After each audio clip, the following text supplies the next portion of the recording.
মধ্যপ্রাচ্যে দীর্ঘদিনের সংঘাত ও উত্তেজনার মধ্যে নতুন করে শান্তির সম্ভাবনা তৈরি হয়েছে। সীমান্তে বারবার সহিংসতা, নিরাপত্তা সংকট এবং রাজনৈতিক বিরোধের কারণে ইসরায়েল ও লেবাননের সম্পর্ক দীর্ঘদিন ধরে অস্থিতিশীল ছিল। তবে সাম্প্রতিক কূটনৈতিক তৎপরতা এই অঞ্চলে স্থিতিশীলতা ফেরানোর নতুন আশা জাগাচ্ছে। আনাদোলু এজেন্সি এক প্রতিবেদনে জানানো হয়েছে, মঙ্গলবার ওয়াশিংটনে অনুষ্ঠিত এক ত্রিপক্ষীয় বৈঠকের পর ইসরায়েল ও লেবানন সরাসরি আলোচনায় বসতে সম্মত হয়েছে।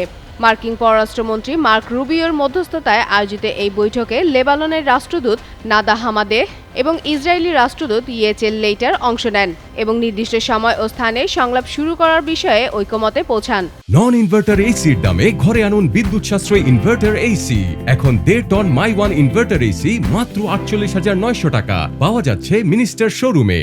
মার্কিন পররাষ্ট্র দপ্তর জানিয়েছে, এই আলোচনা একটি সম্ভাব্য পূর্ণাঙ্গ শান্তি চুক্তির ভিত্তি তৈরি করতে পারে।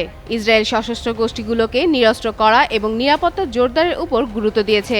অন্যদিকে লেবানন তাদের সার্বভৌমত্ব রক্ষা, অবিলম্বে যুদ্ধবিরতি এবং পূর্ববর্তী চুক্তির বাস্তবায়নের উপর জোর দিয়েছে। চলমান সংঘাতের মধ্যে এই ধরনের সরাসরি সংলাপ একটি গুরুত্বপূর্ণ অগ্রগতি বলে মনে করছেন বিশ্লেষকরা। এটি সফল হলে শুধু দুই দেশের মধ্যকার উত্তেজনাই কমবে না, বরং পুরো মধ্যপ্রাচ্যে দীর্ঘমেয়াদী শান্তি প্রতিষ্ঠার পথও প্রশস্ত হতে পারে।